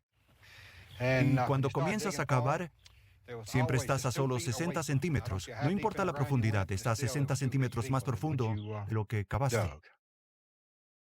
El objetivo se midió a 8 metros y terminamos a unos 7 metros porque no tenemos a dónde más ir. Ahora que encontramos la roca y hemos hecho algunas pruebas exhaustivas, estamos seguros de que sacaremos el tesoro. Llevo 50 años aquí. Nací y crecí aquí. Han buscado y todavía no he visto a alguien con algo. Los residentes del condado de Bedford han visto a los cavadores ir y venir con las manos vacías. No están convencidos que haya un tesoro. Puede estar aquí. Puedo estar sentado encima. Tengo un terreno en Texas y sé que puede estar en mi tierra. No lo sé. Espero que sí. Creo que hay una posibilidad de que haya un tesoro escondido, pero no creo lo suficiente como para subir y cavar. ¿Creen que pueden descifrar el código? Quizá puedan. Les deseo buena suerte, pero no creo que esté aquí. ¿Cómo vamos? Vamos muy bien. Estoy en la línea 19. ¿Podrían las cifras de Bill ser un engaño? Un pionero de la informática, el Dr. Carl Hammer, ha pasado 30 años estudiando los números de Bill para determinar si hay un mensaje codificado. Como parte de su investigación, intentó recrear las condiciones bajo las cuales Bill escribió el cifrado en su laboratorio. Mi objetivo era averiguar si las cifras eran reales o un engaño. Engaños son números aleatorios, garabatos. Y así comencé a analizar esos números. Y descubrí que había algunos patrones muy distinguibles. Y de hecho no eran números aleatorios, no eran garabatos, sino que contenían información. No sabemos cuál es la información, pero son un conjunto legítimo de números criptográficos. Y eso es todo lo que se sabe hasta la fecha. Aunque perdió su trabajo y ahora vive en una habitación de motel, Wilbur Swift sigue cavando en el fondo de un pozo de 8 metros. Hasta el momento, no ha encontrado nada. Mi esposa regresó a California y algunos vecinos dicen, ¿dónde está Wilbur? No creo que ninguno de ellos lo tome en serio.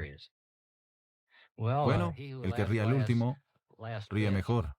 Y creo que un día podría tener la última risa. Los hermanos Tony creen que tendrán la última risa.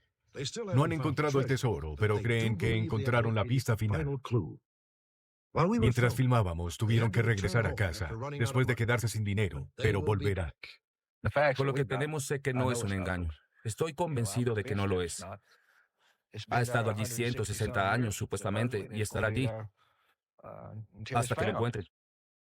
A pesar de todos los programas de computadora, investigación, excavación y búsqueda, la bóveda secreta de Thomasville, si existe, permanece oculta. Los residentes de Bedford han sido anfitriones de buscadores de tesoros durante casi un siglo y nos pidieron recordarles a todos que la excavación no autorizada es ilegal. Misterios sin resolver. Hoy examinamos 4 misterios.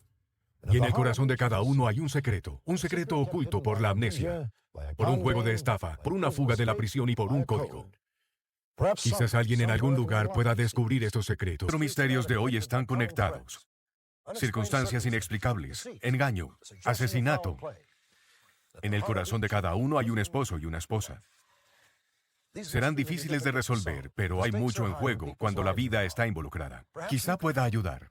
Recrearemos los eventos de cada historia con detalles precisos, con la esperanza de que alguien sepa la verdad. Acompáñame. Puedes ayudar a resolver un misterio. Misterios sin resolver. Buscado. El 23 de julio de 1980, en una comunidad agrícola de Michigan, los recién casados Dave y Shannon Davis se preparan para dar un paseo. Hasta la noche. En una hora, Shannon estaba muerta. Daremos una vuelta. Según Dave, Shannon no tenía experiencia. Cuando llegaron al límite del bosque, perdió el control y cayó del caballo, golpeando su cabeza contra el suelo. La historia de Dave fue aceptada por la familia y los amigos de la pareja. Este matrimonio se hizo en el cielo. Lo sentí. Empezaba a querer a Dave. Lo describí a mucha gente como el gran hombre. Le gustaba estar al aire libre, cazando, pescando. Solo era muy varonil y muy agradable. Ella diría, ¿no es agradable? Y yo respondería sí. Pensé que la protegería. No tenía idea de cómo era realmente. Después de la muerte, Bob y Lucille descubrieron que Dave no era el hombre que parecía ser. Encontraron pistas sobre Dave, lo que los llevó a creer que la muerte no fue un accidente. Dave Davis ha desaparecido. Hay una orden de arresto. Pero los Moore temen que su yerno haya realizado el crimen perfecto. Doctor, ¿está ahí? Shannon fue declarada muerta por las heridas causadas en su caída.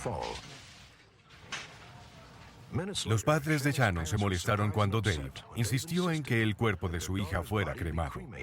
Quiero que sea cremada. ¿Podemos llevar a Shannon a Toledo para su sepultura? Por favor, déjanos llevarla a Toledo.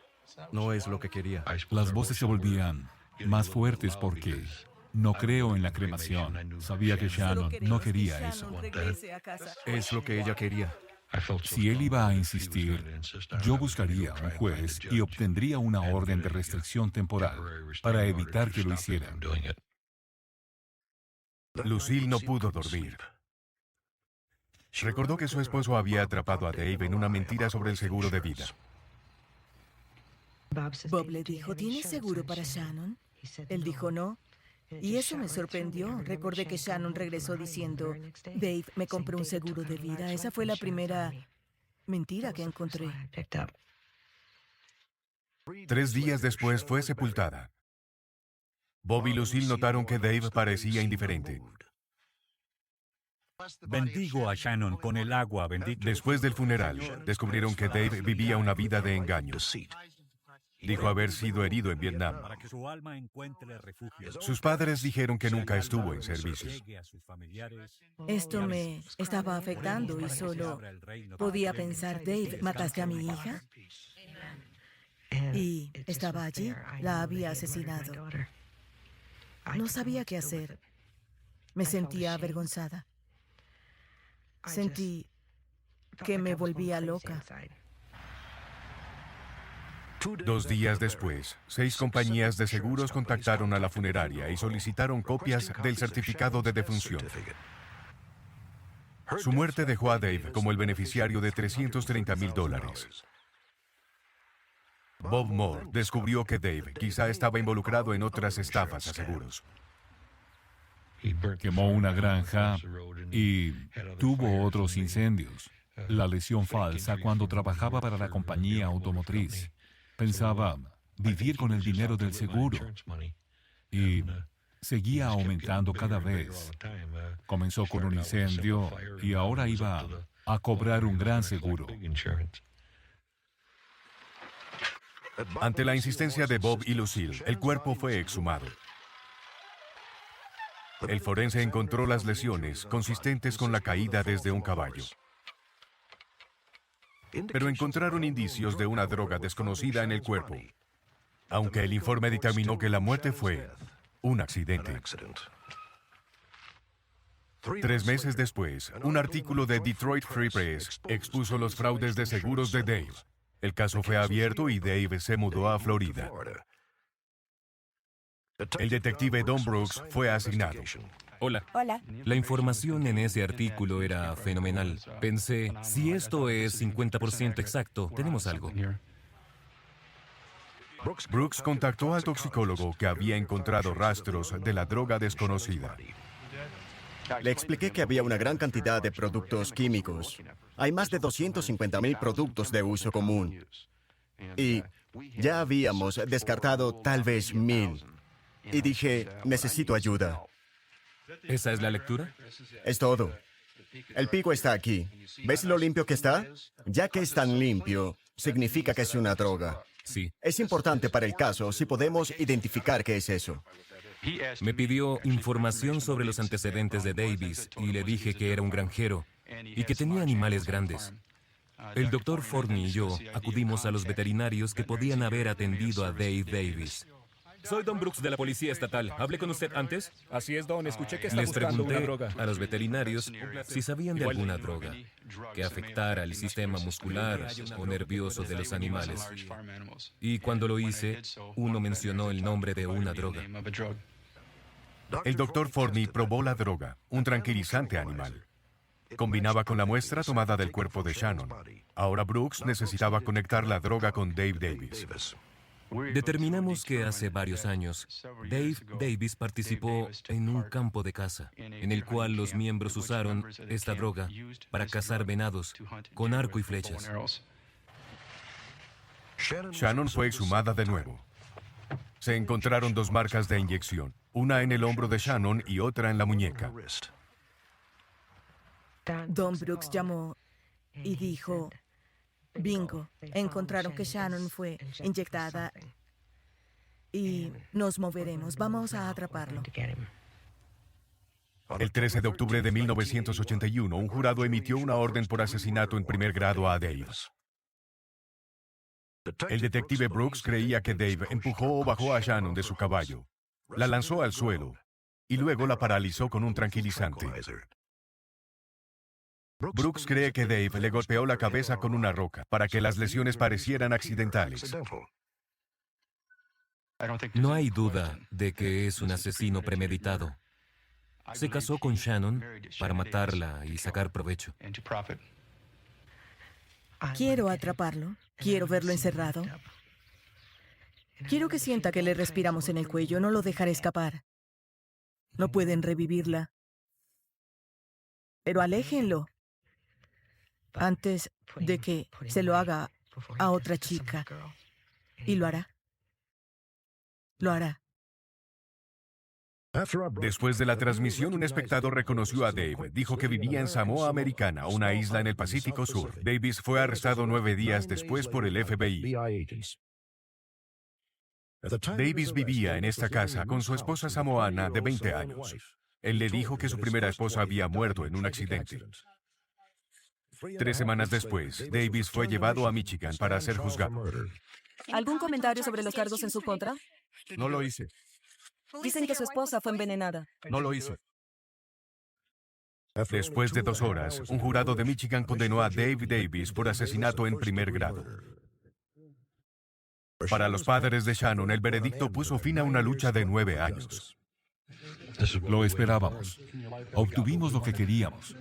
Estará encerrado por el resto de su vida, eso queríamos. La extrañaremos, es todo. Nos dio la pena de muerte, ahora se la damos nosotros. Dave Davis fue declarado culpable de asesinato en primer grado y recibió una cadena perpetua sin libertad condicional. Después de cumplir 25 años, murió en un hospital en la prisión. Misterios sin resolver. Novedades. En septiembre presentamos el misterio de George Marsh, un trabajador de Kansas City que murió solo en un hogar para ancianos en 1982. No tenía parientes conocidos, pero dejó un legado de $175,000. Esperábamos que alguien que viera el programa pudiera conocer a George Marsh o a sus herederos. Habían pocas pistas, un certificado que muestra que George Marsh había cambiado su nombre a Joseph Zelenka y algunas fotos familiares, incluido el retrato de una joven, firmando tu sobrina Eleanor. Al levantar, vi mi foto de la secundaria en la televisión. No podía creerlo. Y cuando leyeron tu sobrina Eleanor, así se firmó. Quedé atónita, asombrada. Y la siguiente foto era del tío Joe y dije, Dios, es el tío Joe. Esta mujer, Eleanor Tolar, es la sobrina perdida de George Marsh de la foto. La familia Zelenka vive en Rock Springs, Wyoming. El hermano de Joseph, Jim, ha estado buscándolo desde 1931. Se veía muy bien. Nunca supe por qué se mantuvo alejado de la familia. No hay resentimientos. Todos estábamos unidos en todo. Los Zelenka esperan un juicio de la oficina del administrador público en Kansas City. Jim y Eleanor planean dividir los $175,000 entre los familiares de Joe. Pero lo más importante, quieren preservar la memoria de Joe. Quieren llevar el cuerpo al lugar de sepultura familiar. El dinero no significa tanto como descubrir dónde está. Me siento bien al saber que lo localicé y saber dónde está, y podré devolver el cuerpo al resto de la familia. En esta historia, un hombre regresa a casa y está vacía, la bañera llena de agua, el teléfono descolgado y su esposa desaparecida. Muerte inexplicable. 29 de abril de 1986, 10:40 m. Un agricultor de Oklahoma nota una columna de humo saliendo de una carretera cercana. Llama a las autoridades y 20 minutos después la policía de Oklahoma llega al lugar. Encontraron un auto en llamas en un puente. El calor era tan intenso que el auto se había derretido en la barandilla con la cual se había estrellado. Cuando la policía llegó, había un cuerpo dentro del auto, pero era inútil tratar de llegar a los ocupantes, ya que el auto ya se había quemado. Reporte del incidente, auto incinerado. Cuando las llamas cesaron, el cuerpo se había quemado más allá del reconocimiento. Las marcas de deslizamiento indicaron que la velocidad era de unos 90 kilómetros por hora. Para la policía parecía otro accidente sin sentido. 106. Encontraron que el auto pertenecía a Pat Conway, quien vivía con su familia en Lowton, Oklahoma, a 24 kilómetros al occidente. La víctima fue identificada como la esposa de Pat, de 33 años, Aileen. La policía dictaminó la muerte de Aileen Conway como un accidente mortal. A pocas horas del accidente, surgieron una serie de discrepancias que llevaron a Pat Conway a creer que su esposa había sido víctima de asesinato. No hay duda de que fue un asesinato. Y si vivo hasta los 100 años, seguiré presionando hasta encontrar al individuo o a las dos personas o a quien estuviera involucrado.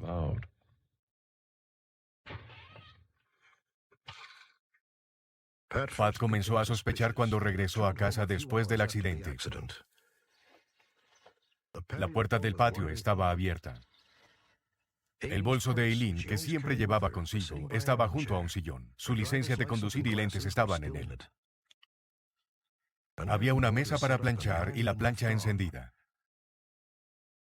El agua de una manguera de jardín corría hacia la piscina. Y lo más importante, en el baño principal, atrás de la casa, la bañera estaba llena de agua. Y el teléfono estaba descolgado. Me llamó la atención que el teléfono estuviera descolgado como si hubiera intentado llamar, quizás a la policía. No sabemos a quién. Así que entre los chicos y yo nos dimos a la tarea de poner todo en su lugar y nos dimos cuenta de que no había sido un accidente. Otro detalle inquietó a Pat. ¿Qué hacía Aileen en ese solitario camino rural? Ninguno había estado en la zona, y no había razón para que Aileen estuviera allí. Nada sobre esta muerte tenía sentido. Pat contactó a Ray Anderson de la oficina del fiscal. La primera impresión que tuve al reunirme con el señor Conway fue la de un esposo que se quedó solo, sin aceptar la tragedia que sucedió y buscando una excusa o alguna razón diferente a un accidente. Pero cuando observas las circunstancias, la forma en que salió, crees que existe la posibilidad de que pueda ser asesinato.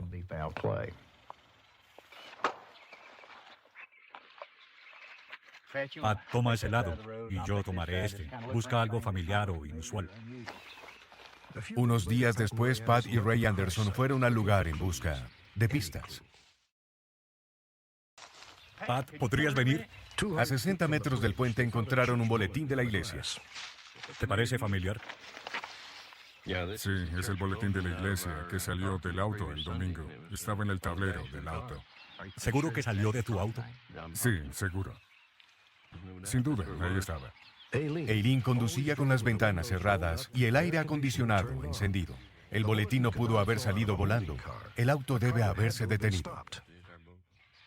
Quizá alguien estaba con ella, abrió la puerta, aceleró y lo puso en marcha con la esperanza de llevar a la señora Conway al arroyo y hacer que pareciera un accidente. Como resultado de la investigación, el fiscal de Lowton cambió la causa de muerte de accidental a inexplicable.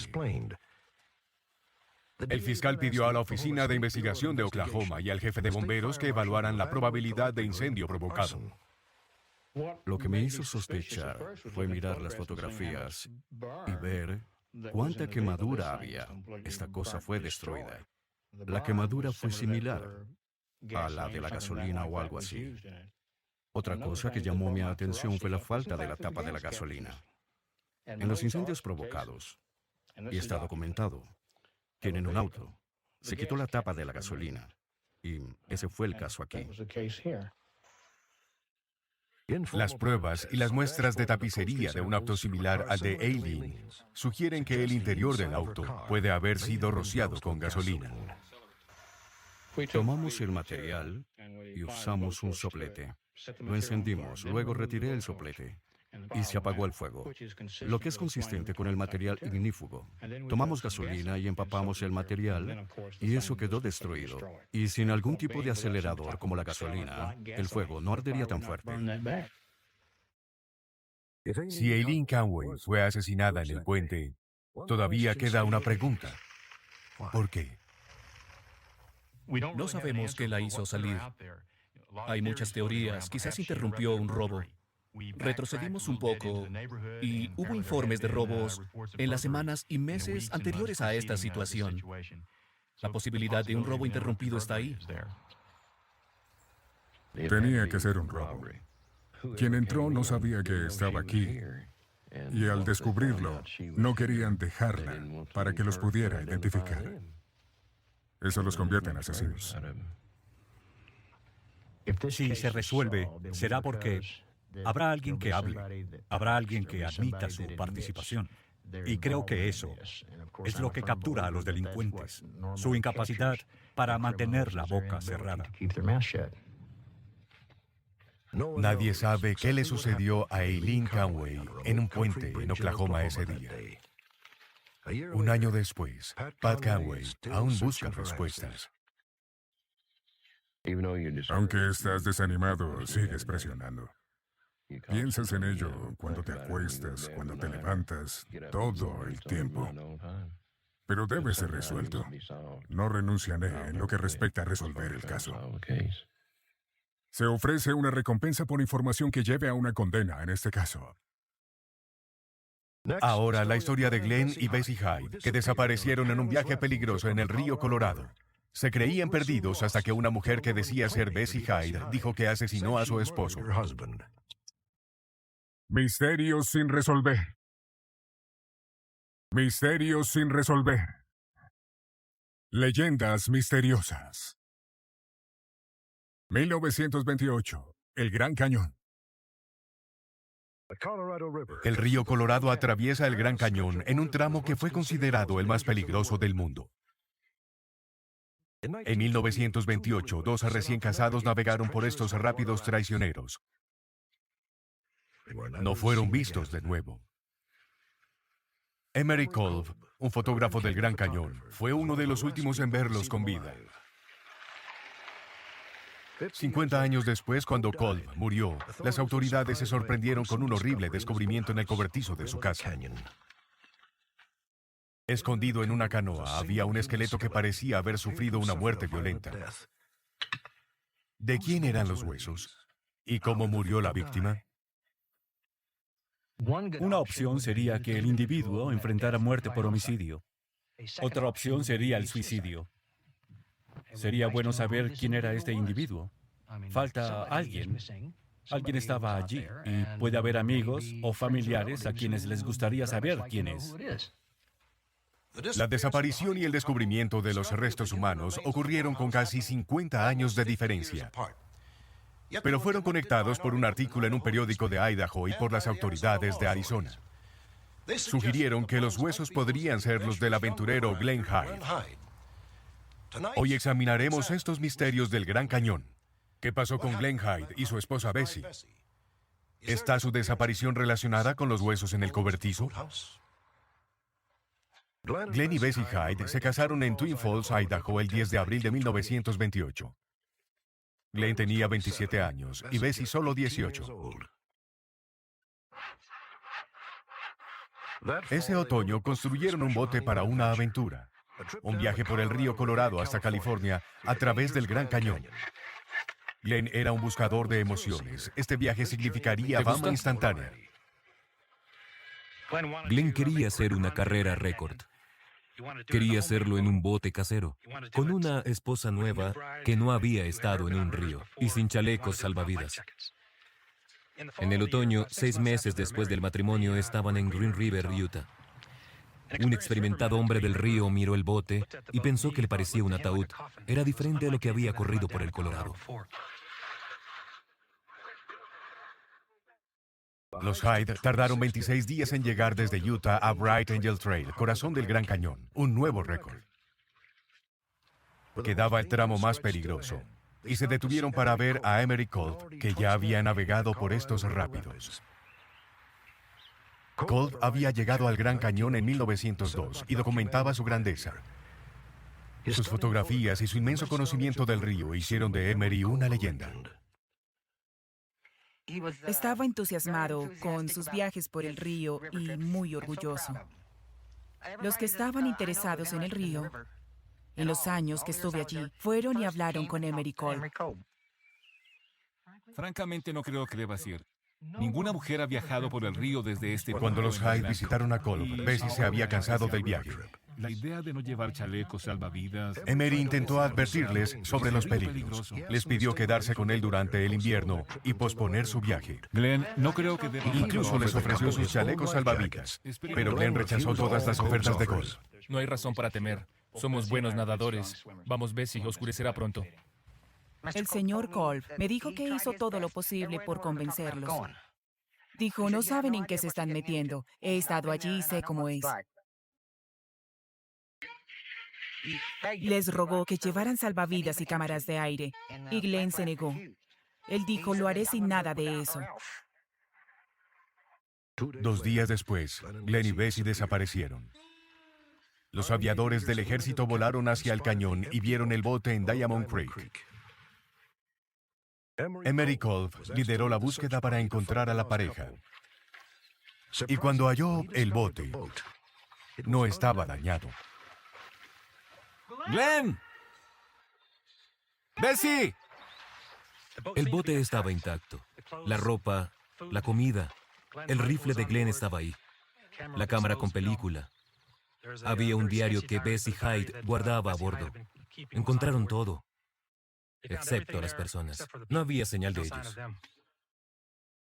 Los cuerpos de Glenn y Bessie no fueron recuperados. 50 años después, los huesos en la casa de Kolb alimentaron la especulación. ¿Podrían ser los restos de Glenn Hyde? ¿Y cómo estaban conectados con Emery Kolb? Lo haremos examinar. Llevaron el esqueleto con el Dr. Walter Berkby, un experto en la identificación de restos humanos. Descubrió que los huesos son de un varón caucásico, de 20 a 23 años, 1,82 de altura con cabello castaño. El Dr. Berkby también descubrió una bala incrustada en el cráneo. Lo que descubrimos de la bala extraída del cráneo fue que no solo era un proyectil de calibre 32, sino que provenía de un revólver que comenzó a fabricarse en 1902. 2.1 centímetros. La fecha de producción y los fragmentos de ropa encontrados sugieren que la muerte ocurrió en 1920. Debemos examinar cada pieza. Durante ese tiempo, se sabe que solo Glenn y Bessie Hyde desaparecieron en el Gran Cañón. Tendremos una estimación de estatura.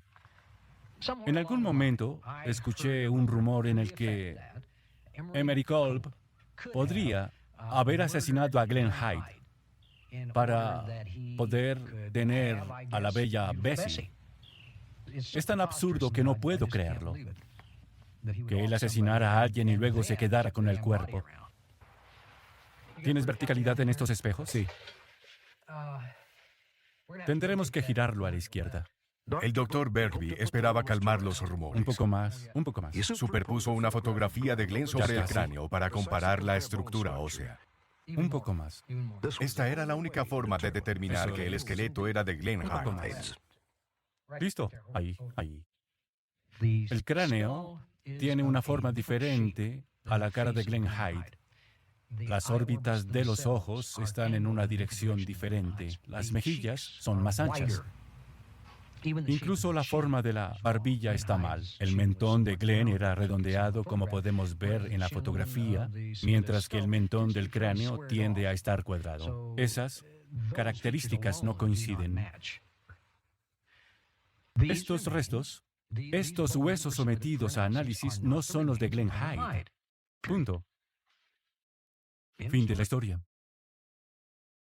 Pero la historia continúa y el misterio se profundiza. Si los huesos no pertenecían a Glenn Hyde, ¿qué pasó con Glenn y Bessie? La respuesta puede estar en los informes de testigos que afirman que Bessie Hyde seguía viva y fue vista en el Gran Cañón, volviendo sobre los pasos de su aventura de luna de miel, 43 años después de su desaparición. En 1971, una mujer realizó un viaje de 20 días por el cañón. El geólogo George Billingsley estuvo en el lugar. Era muy seria. Siempre miraba el cañón y ayudaba en el campamento. Siempre quería hacer algo. Y muy feliz, pero tranquila y conservada. Al final del viaje, acamparon en Diamond Creek, Así, a la vuelta de la esquina. el mismo lugar donde se encontró el bote de Glenn y Bessie. Hasta el día de hoy Esa noche, no sabemos un qué guía del sucedió. río contó la leyenda de la pareja. Lo sé. Y la mujer, de manera casual, reveló su verdadera identidad. Soy Bessie Hyde.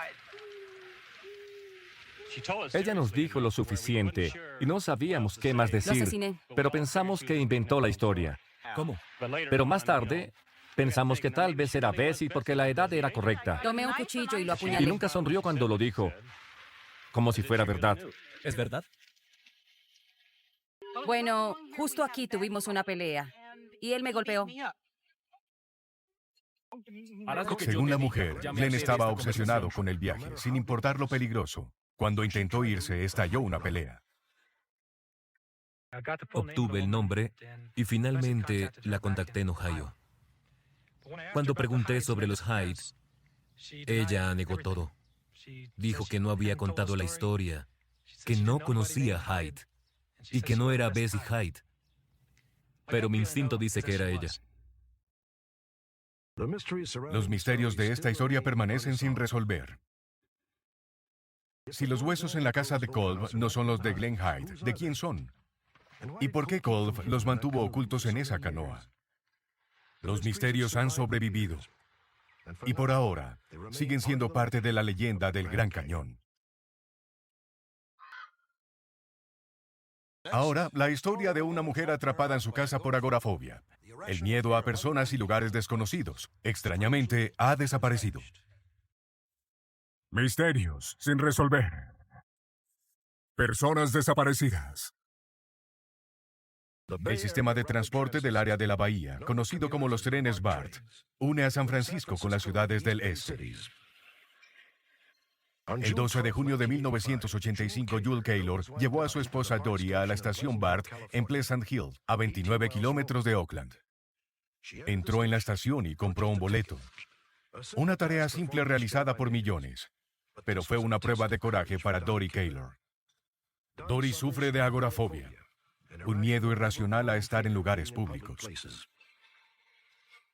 Frente a lo desconocido y la posibilidad de sombras de pánico. Nadie sabe si Dory superó su miedo y subió al tren. Lo que es seguro es que durante 2 años y medio no ha habido rastro de Dory Keylor. Con los primeros días, pensé que se había ido, temporalmente, para Jules Keylor, esposo de Dory. hacer las cosas incómodas para mí. Creo que Dory desapareció para vengarse de su esposo, que había desaparecido en su matrimonio. Podría haberlo hecho. Es muy difícil imaginarla haciéndolo durante mucho tiempo. Después de su desaparición, los amigos de Dory se preguntaron por qué una mujer tan temerosa dejaría todo lo que tenía y a todos los que conocía. Pensaron que decidió escapar de un matrimonio infeliz y comenzar una nueva vida. Pero con los años no hubo noticias de Dory. Días festivos, cumpleaños y aniversarios. Los amigos y la familia de Dory se preguntan, ¿desapareció voluntariamente? ¿O su desaparición fue más siniestra? En 1973, Dory se casó con Jules Keylor, etimólogo del Servicio Forestal Nacional. Se establecieron en el suburbio de Concord, pero con los años su hogar se convirtió en una prisión autoimpuesta. Dory tenía lo que llaman agorafobia. Se quedaba en casa. No podía solicitar un trabajo, mucho menos mantenerlo. Fue un problema.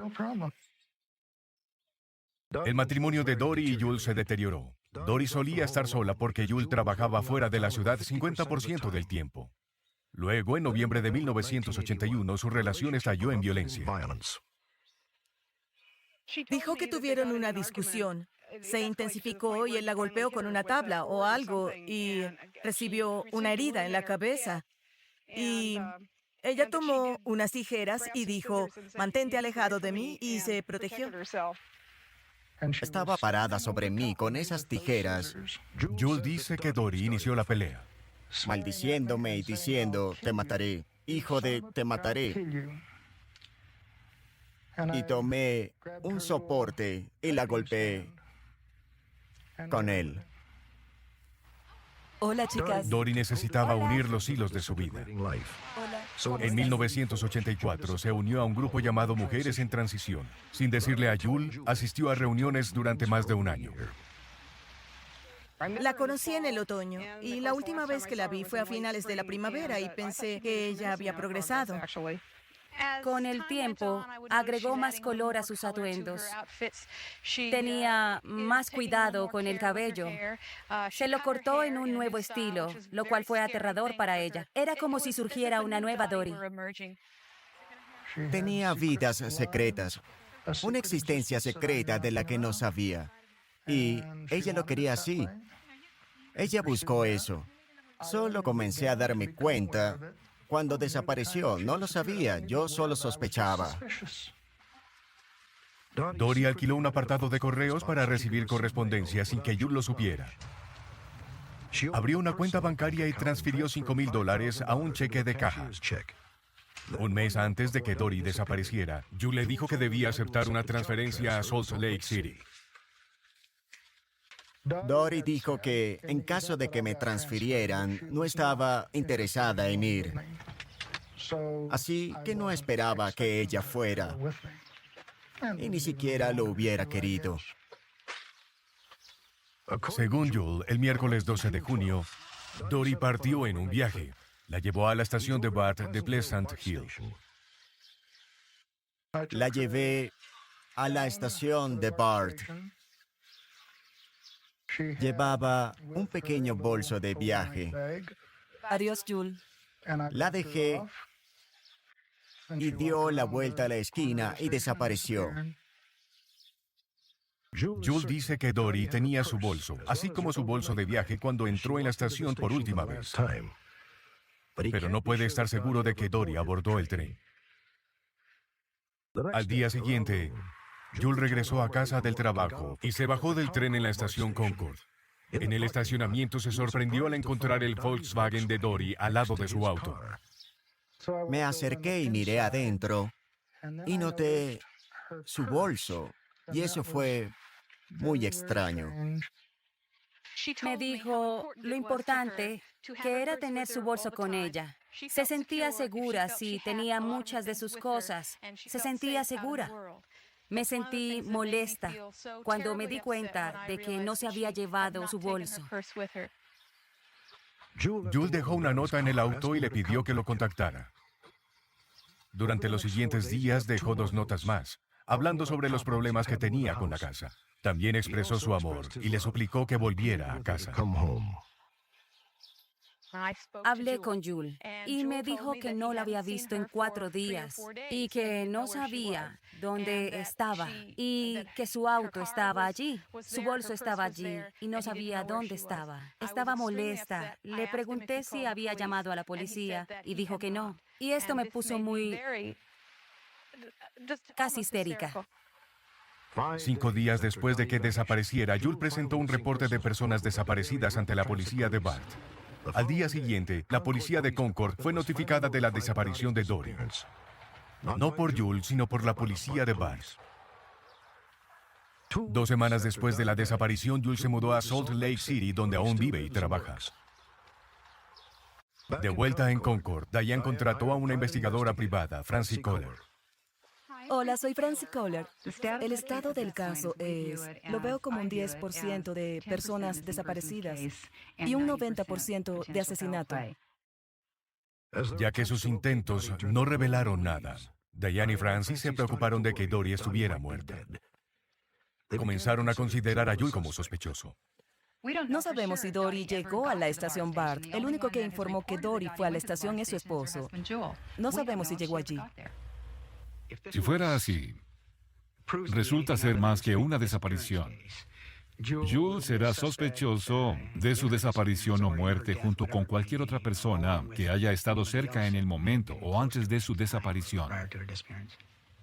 Consideraría a los que están cerca de esa persona como posibles sospechosos. Eso no me molesta.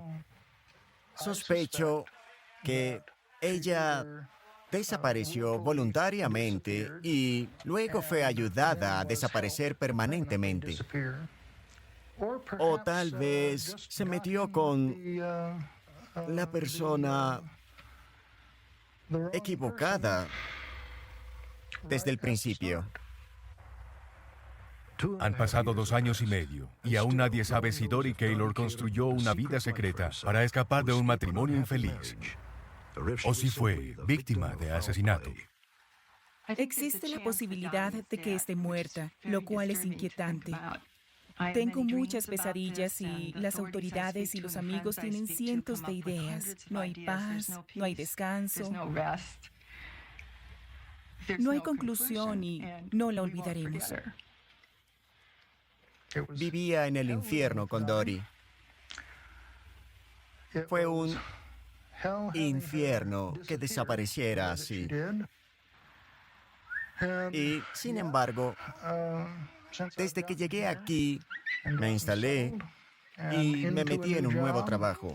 Y ese problema quedó atrás. Las cosas están bien.